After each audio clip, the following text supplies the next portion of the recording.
Hi, I'm Dawn Damari, and this is another episode of A Teaspoon of Healing. Thank you for joining me.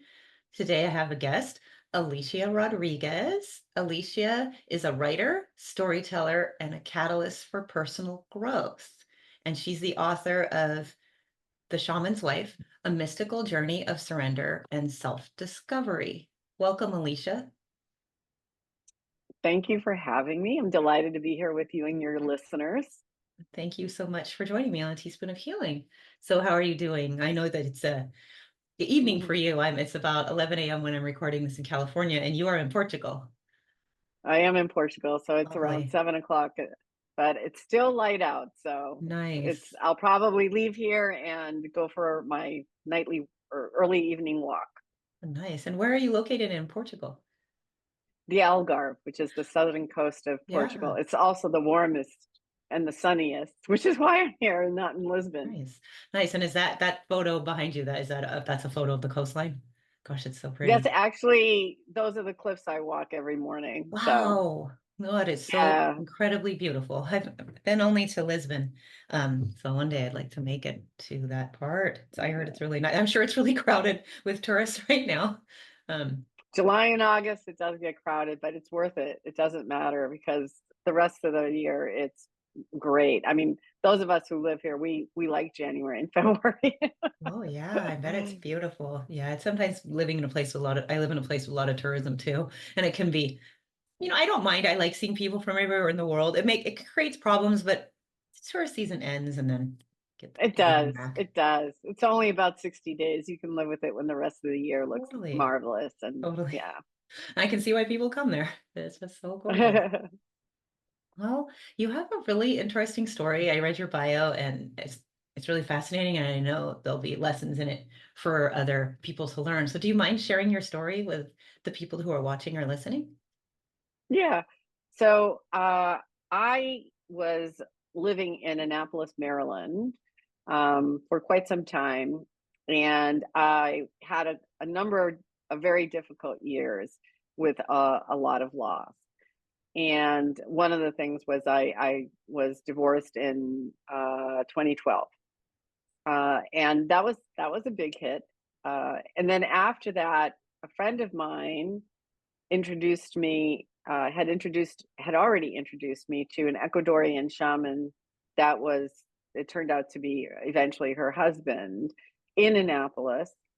And I had been a client of his and kind of a student of his, and they asked me if I wouldn't mind going to Ecuador with them to help my friend with her dissertation on shamanism and trauma with his older brother.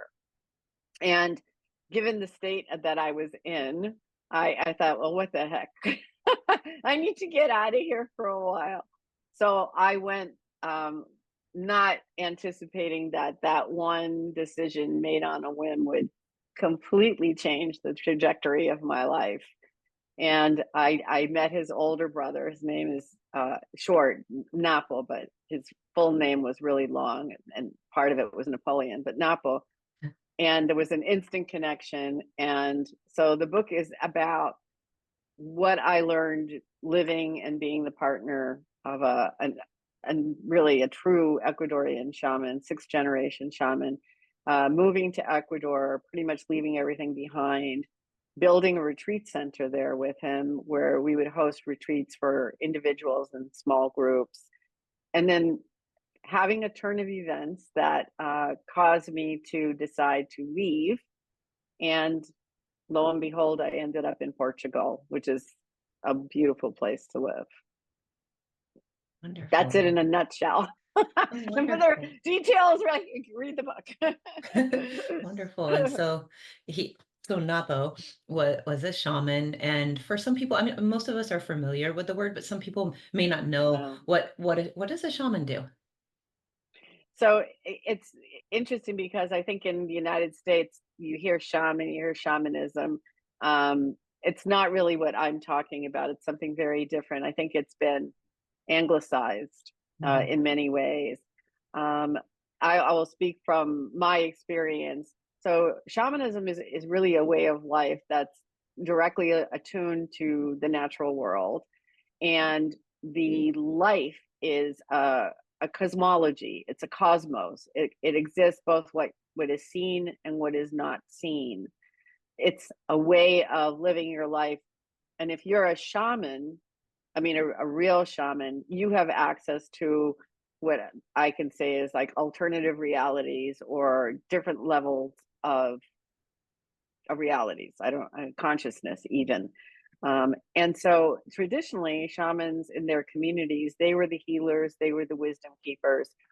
They were at service to the community. So if there was an illness, if there was a problem with the crops or whatever, the shaman was responsible for going to the other side to get information and messages from the spiritual world and bring those messages back into the community for healing. And that is what a traditional shaman would do. Nowadays, I think there's a lot of shamanic practitioners who only see the practices associated with shamanism, but there are very, very few that are at the level of this person that I lived with, where his whole being was just extraordinary in many ways. Thank you for that. And you're right. The word shaman has definitely been anglicized, and a lot of people, they have different ideas of it than what you described, but it's still pretty. It sounds like kind of what I thought, and that's really cool. So when you met him and you started to work with him as well and develop a relationship, um, did you find that your spirituality also deepened? So I've been on a spiritual quest my whole life. I was brought up Catholic, and I remember going into churches and the nuns would take us walking through the Stations of the Cross, and I would just cry the whole way. I would fill up. Of course, when you're a child, you don't really understand spirituality per se. I just knew that there was a feeling that I Mhm. got, that I later got in nature, because I'm kind of like a reformed Catholic, I suppose, and religion just was very limiting for what I was looking for. I was on a quest to understand how to merge the sacred and the secular in my life, and to live that way. And so when I met his brother in Annapolis, he was the first person who actually explained to me these episodes I would have where I was, we would call it intuition, but in my family's from Colombia, South America. And in my family, spirits were normal. And I thought it was always normal for everybody. And it turns out it wasn't. And so we just had a different kind of access that was valued and supported. But my mother would always say, don't tell the Americans, they won't understand. And I ended up kind of like hiding that part of myself. And when I finally grew up and went to work, people would just say, oh, she has really great intuition. But I actually had a different kind of access, and I couldn't understand why me. How does that work? And that's when Carlos, who is Napo's brother, when I met him, and he was able to explain to me, this is what's happening. This is what it means. This is how you can develop it. No, you're not weird. It's just some people develop it and some people don't. Um, and that was kind of, when I met Napo, I had so much loss, and here was a man saying to me, I can help you be more than the grief you're feeling. I can help you be greater than the life that you've been living. You can amplify who you are in a way that helps you understand that merging of the sacred and secular. And that was just so compelling to me, having been trying to figure it out on my own for so long. And so living with him was dance. Actually, the first chapter in the book is called Dancing Between the Worlds, because that's what it felt like. I was dancing between, the physical world that we all live in and the spiritual world that was just as real in my life with him as the physical world. And so I would say that, spirituality for me is understanding that we are all uh, a spark of of a creator, of a divinity, or God, whatever you want to, whatever your religion is, whatever you call it, but that we all have that divine spark within us. And a lot of the shamanic principles are based on that belief, as opposed to something like in the Catholic religion where they say you were born with original sin. Mhm. That's diametrically opposed to shamanism, Yes, to yes. the belief that we are actually all born innocent and we are all born a divine spark of the creator. And so and that includes every living being, that includes animals and anything that is conscious. So Mhm. even the earth itself. And so it's a way of being in life in attunement to the natural world that also includes a cosmos that is what we call spirituality or the divine.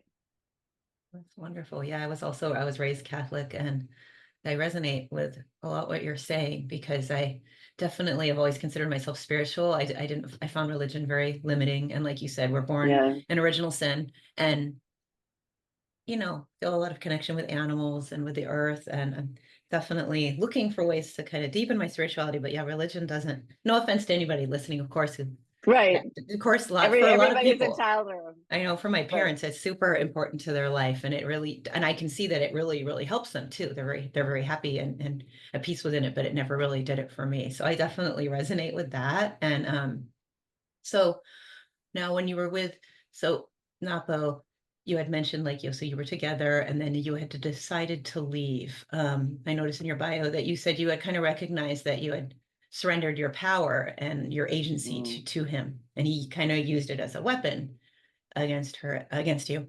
I was reading the bio, so I said her. So he used it as a weapon against you, and that often does happen in Hmm. relationships. So, um, how can Yeah. people?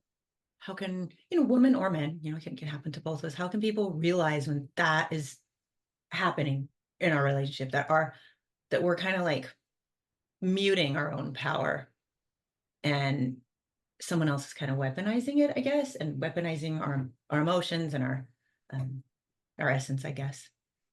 Mm. I really dug deep into that inquiry when I was writing the book. And in many ways, writing the book helped me come to my own answers. And so one of the things that I recognized about myself was that, I thought I was handling my grief around all this loss. And no, I definitely was not. And I think I was empty, if you will. And here comes a person who says, let me fill your cup. Hmm. And so what happens is, I sometimes say, we're not looking for love, we're looking for relief. We're looking for relief from pain. We're looking for relief from loneliness. We're not actually looking for love, because if you're looking for love, your cup is already full. And that is how you find love. You don't find it with an empty cup, you find it with a full cup. And so when I guess I had him on a pedestal, mostly because I saw him as the navigator for my quest, the guide. Um, and he was a very powerful shaman, but he was a very flawed human being. And I I gave him that power. Like I'm the one. I can't blame him. He took it, But like what happens, and I think I would say for women a lot more maybe than men. I'm sure it happens to men, but for women, where we see someone else and we want to connect with them so much that the little voice that we hear about how to take care of ourselves and watch out for this and listen to your intuition gets mute. The word was a really good one that you used, gets muted. Because when I think back and when I wrote the book, I realized there were flags that I chose not to see. Not that I didn't see, to be perfectly honest. I had to come to terms with my own honesty about that. Was that I ignored the flags because I kept excusing it, like, oh, he's in a new culture, he doesn't understand, all this stuff, and I kept uh, kind of diminishing my own light so that he would feel good about himself, Hmm. and excusing it. And then when I moved to Ecuador, he pretty much isolated me from everyone. And that's where all the machismo came out. And, you're a woman, I'm the guy. Um, in Ecuador, men make the decisions and blah, which was a real paradox because he was telling me that. And then on the other hand, he was telling me, one of the things I admire about you is how confident and strong you are. And he would say, guerrera. Guerrera is a warrior. And so I was getting these two very opposing messages from him. And gradually it eroded my self-identity. I started losing who I was. And and that made it even worse because it was a lot of gaslighting, and you start questioning your own reality. And of course, I'm isolated. I don't Mhm. know anyone there. There's no one that I can turn to. But fortunately, I had a few really good friends who wouldn't let go, and they would call me and they would talk to me and they would remind me constantly, hey, remember who you are, you got this, you can get out of this if you want, blah blah blah blah. And that's really what happened. And I realized that there's a concept in shamanism. Interesting enough, shamanism took away my agency, but it also gave it back to me in a different way. In shamanism, it's called amor propio, which means self-love. Mhm. I look at it as self-appreciation, where you come to understand that you are as important and valuable and deserving of whatever love, the life you want, whatever it is, and you hold on to that and you create boundaries around it. And you say, you're only coming in this far if you're this kind of person. But I'm a whole person, and I'm not interested in having a, a partnership with someone who doesn't come to the relationship whole, because then we're just being codependent. And I think that was a big deal in terms of my learning about what does a healthy relationship look like. And I had great parents who had a great relationship, and my relationship with my first husband was great up to a point. And then I now can look back on that and say, "Oh wow, there's so many mistakes that we made and we didn't even know that we were making them." And so that was a big, aha moment for me that got processed through the book. And Mhm. one of the things that I learned about relationships, which I'll share, which I think is so important, I see it in a lot of like my clients who come here on retreats, um, is this idea that uh, when I backtrack. At one point, very early on in my relationship with Napo, he said, "All relationships are doomed to fail." Oh, interesting. And I was just I was just Hmm. starting my relationship with him. I said, "Good to know." Wow. Thanks for sharing. And and then he explained it. He said, we as human beings, we strive for what Carl Jung calls individuation, to become whole. And our life task is to come to wholeness, to come to be fully who we are, our full potential. And anything that gets in the way of that becomes a threat. And obviously, if you're in a relationship, you have two people striving for wholeness, and sometimes they're not going the same direction. And sometimes what you're doing threatens me, but I'm not conscious of it.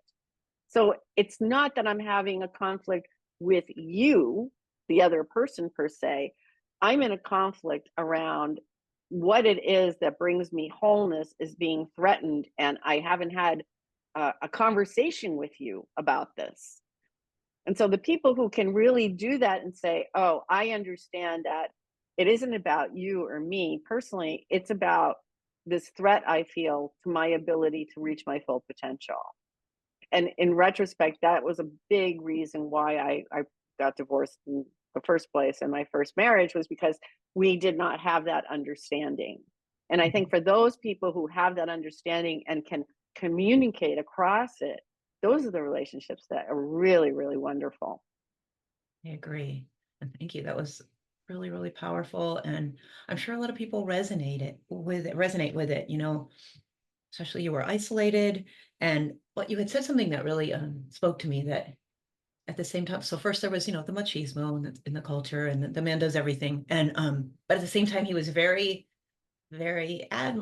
much admired your strength and your Yeah. power, and he brought it up a lot. And that is really interesting. And I think that happens a lot. I think that happens a lot.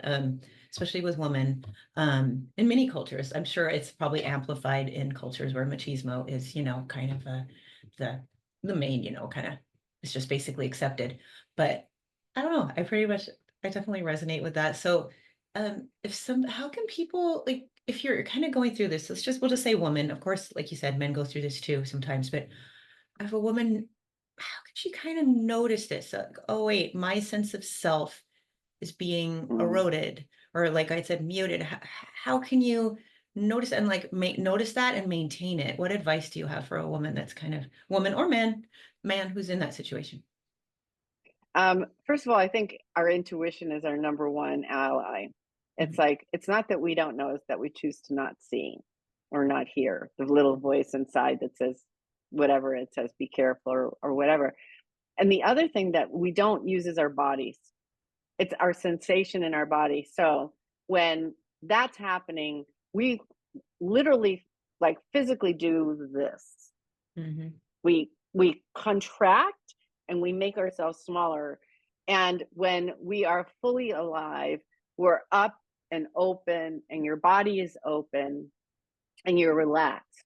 And so sometimes, like when I look back on some of the things I said yes to that I should have said no to, and I think back about what was I doing, how was I standing, I remember the sensation of making myself small. And so not consciously, it's like it's not a conscious thing.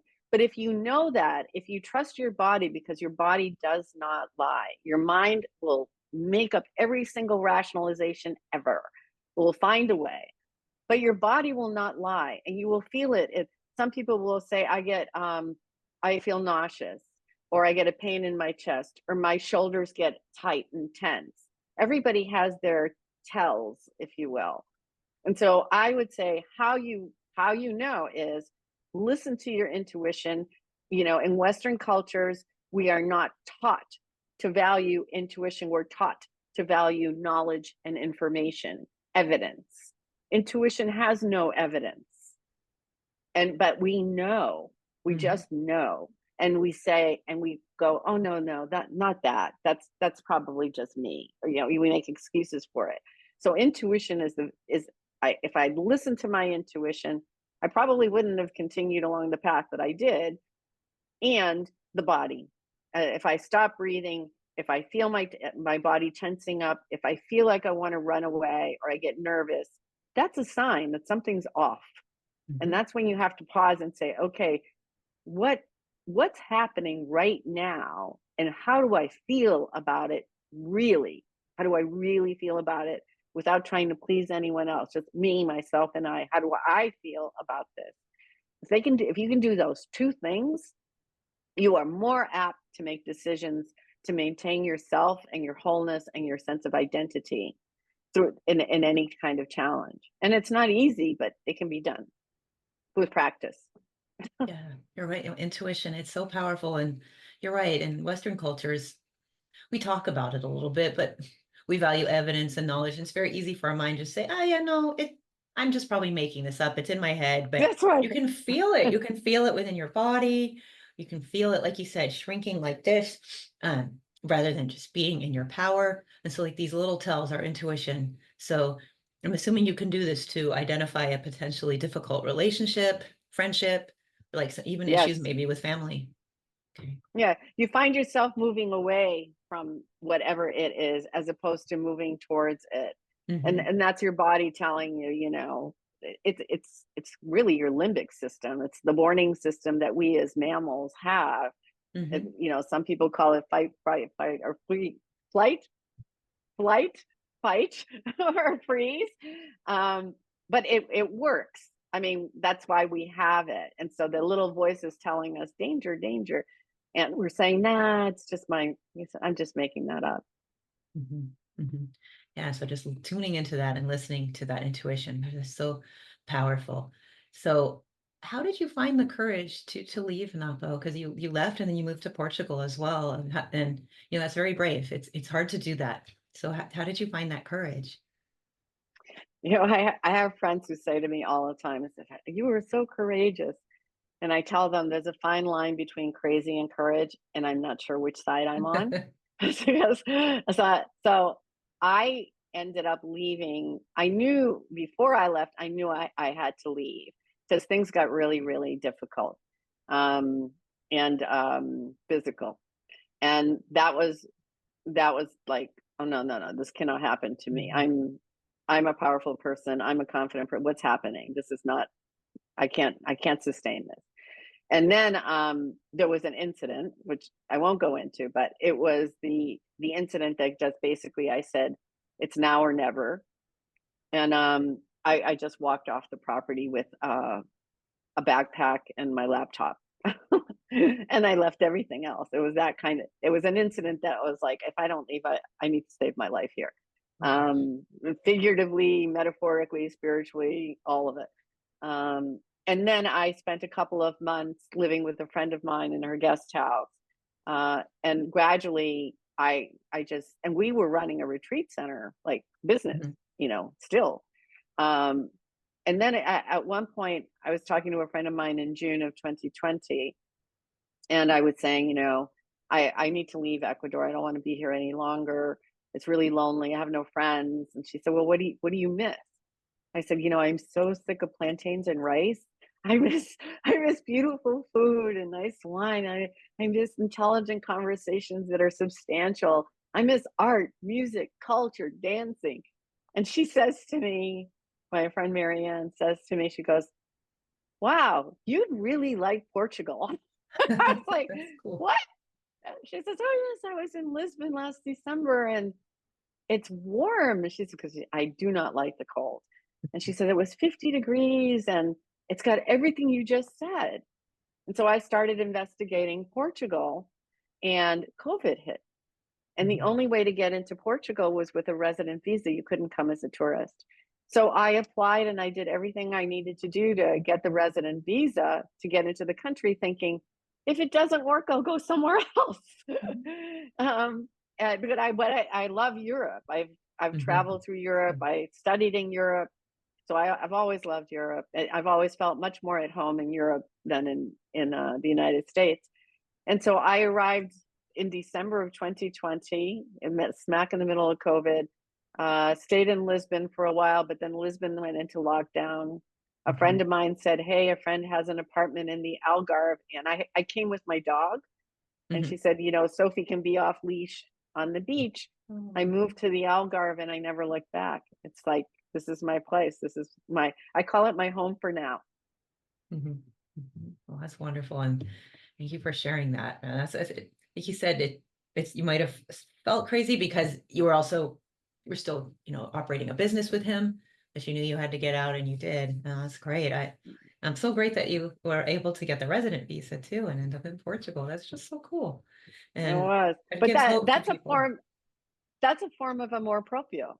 But Mhm. when you choose for yourself, so I chose for myself. It's like, okay, I am more important than this thing that's happening to me. Yes. And when you choose for yourself, you do get courageous. Yeah, you do actually. It you have reserves of courage that you never knew you had until you have to use it.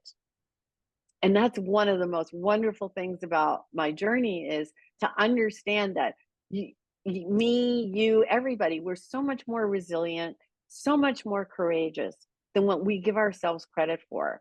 And it isn't until we need to enlist it, we really need to enlist it, that you realize I can do this. And, in hindsight, when I look at what I've done for the last couple of years, I mean, I came here with virtually two suitcases and a dog. Mhm. you know, I left everything and I started a brand new life. I mean, who does that? And I'd never been to Portugal. I didn't speak the language. I didn't know a soul. And I right now, 4 years later, I have this amazing life and I'm able to help others also achieve an amazing life by, I call it, paying it forward. I pay forward everything I've learned through this journey so that others can tap into their own courage and know that it's possible. Yeah, that's really great. And how can somebody, who doesn't feel that courage, what advice would you have? So, say there's a woman or an individual in a relationship like that, and it's getting bad. They know they're using their intuition, but they just can't find that courage. Is there any kind of advice you could give? Maybe a catalyst that they can look for? Yes, find a guide. Find someone who has your best interest at heart and who's honest with you. Whether it's like I had that friend who told me about Portugal Marianne, she's never ever been anything but incredibly honest with me, even when I didn't want to hear it. And that's especially important that you have that Mhm. person who's the truth teller. So find someone and get support. And when I say support, it can be a friend, but it can also be professional support, whether it's a therapist, whether it's someone in the court system, if that's the situation. You don't have to do it alone. There are people who will help. You have to ask for it.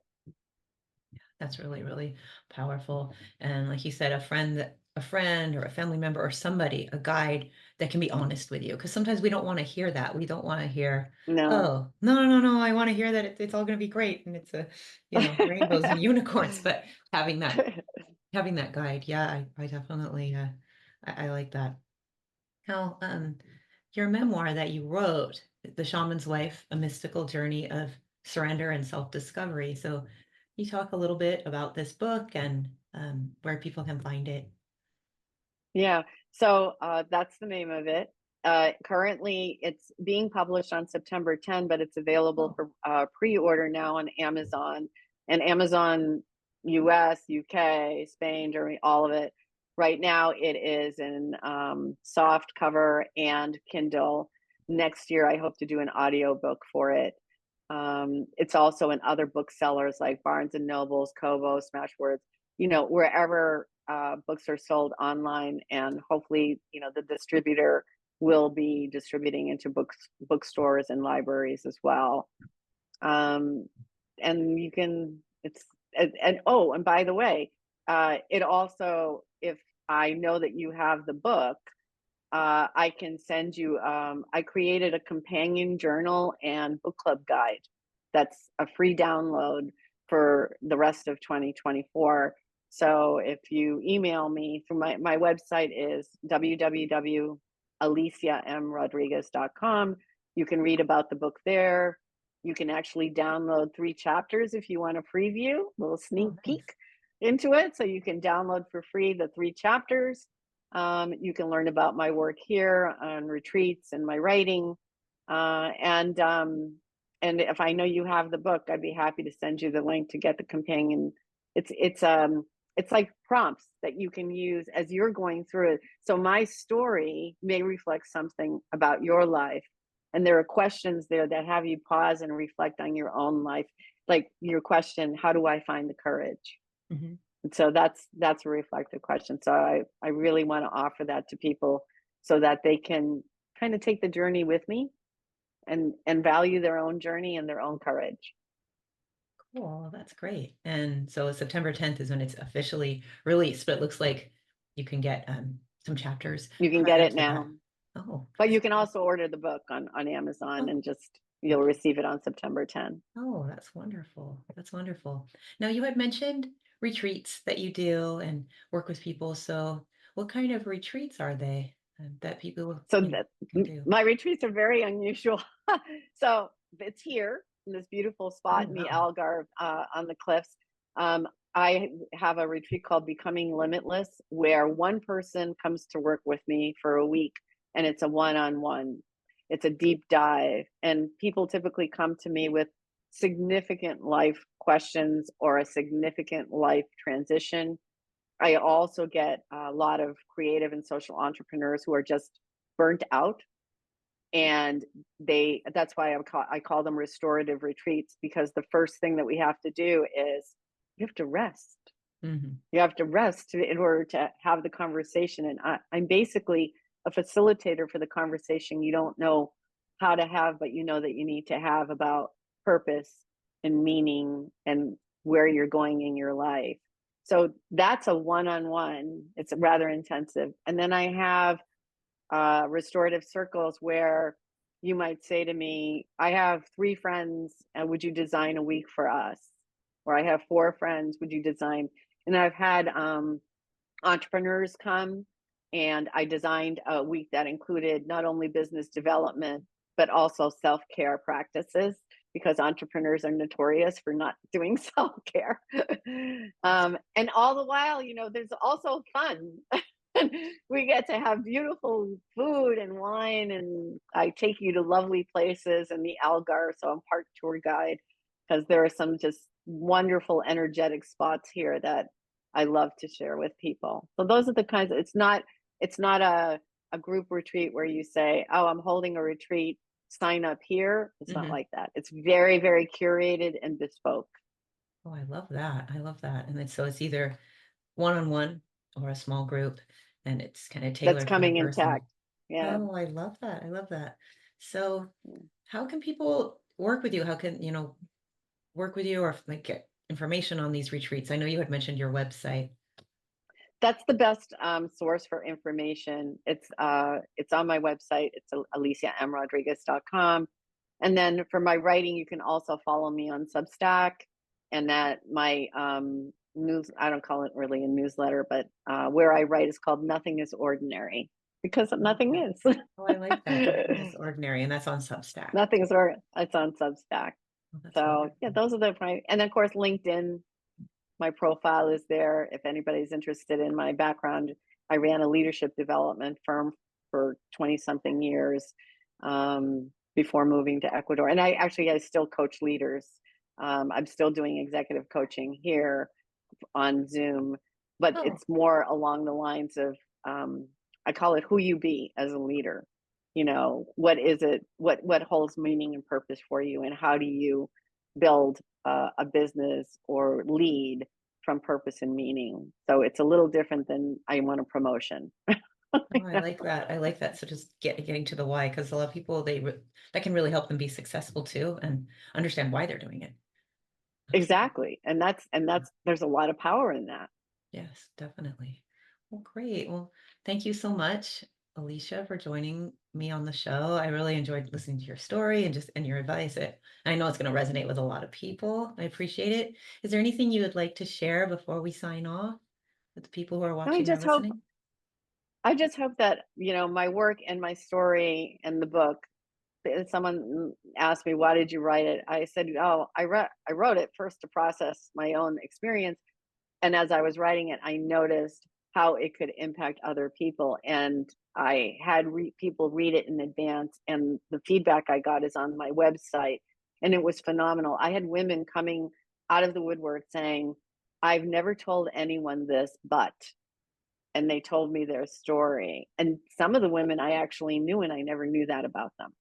So it really resonates with women who have had the experience of not owning their own power, giving it away, and not really understanding how really awesome they are. Oh, I love that. Well, thank you so much for sharing that. I really appreciate it. And thanks for this chat. And I hope you Yeah, have a good evening. Enjoy your walk on thank you. those beautiful I will. cliffs. Okay. Well, thank you Yes, so that's where I'll much. be. Yeah, that Thank sounds you. so great. Thank you. All right. Goodbye. Goodbye, listeners. Bye.